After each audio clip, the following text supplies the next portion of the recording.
Chief Executive of Vodafone UK, Guy Lawrence, is here. Good morning. Good to see you, Guy. And our technology correspondent, Neil Patterson. Am I happy to see you guys? What does this do, this 4G? I have it. I notice no difference. As a matter of fact, worse coverage by having 4G than I had with 3G. How can you put that right? Well, I think the 4G's a brilliant new technology, but it's not about technology in terms of the customers. What they're interested in, what do you do with it, right? Yes. So we're offering the chance to get either Sky Sports, which I'm sure you would take, or the chance to get Spotify and get over 20 million music tracks. And I think people would be more interested in that than the underlying technology that goes along with it. No, do you know what I want? I just want my phone signal the way it used to be, and to be able to send emails and things. I mean, the coverage. Neil, you're smiling at this. I do not know anyone, and I talk incessantly about this, who is pleased with the 4G coverage at the moment. Well, you don't use your phone for anything other than making calls, do you? I mean, an occasional sending texts, you know, emails. Occasional sessions on Twitter, obviously. Yeah, on Twitter, exactly, yeah. I mean, I suppose the point to ask, Guy, I mean, is how interested do you think the British public really are in this? I mean, Everything Everywhere have been around for the best part of a year now. They estimate they're going to have 1 million customers by the end of the year. There are 88 million mobile subscriptions in this country.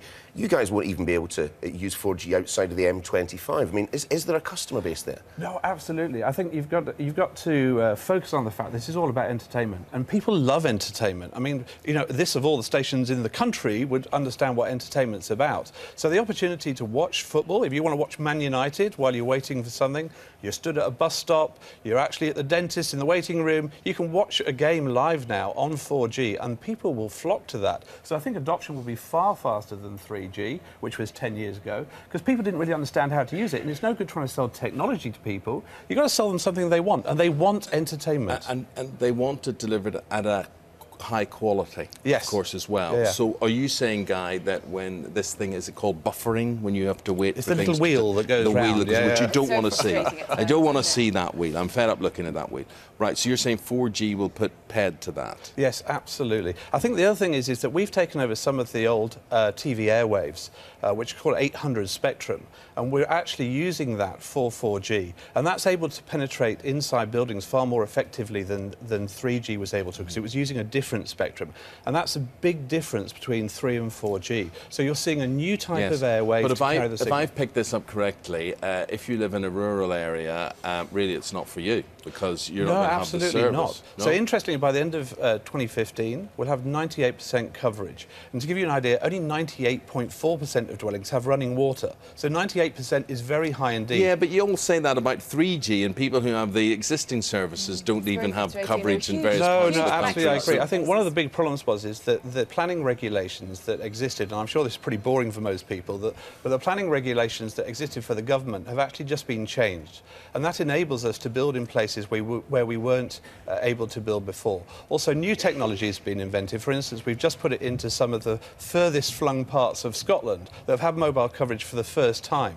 And as we develop that, they will not just have the ability to make voice calls, they'll be able to do internet as well and get 4G. So you're really seeing a step change in the delivery of coverage. Let me pass you now to our Scotland correspondent and get his view on that. Well, I have to say, I mean, surely there's a problem in that plenty of people have got Wi-Fi at home, they have their broadband connection at home, and 3G when they're on the move. They have got used to now to downloading the stuff that they need for the long journeys when they're sitting in their bedrooms, when they're sitting in their living rooms.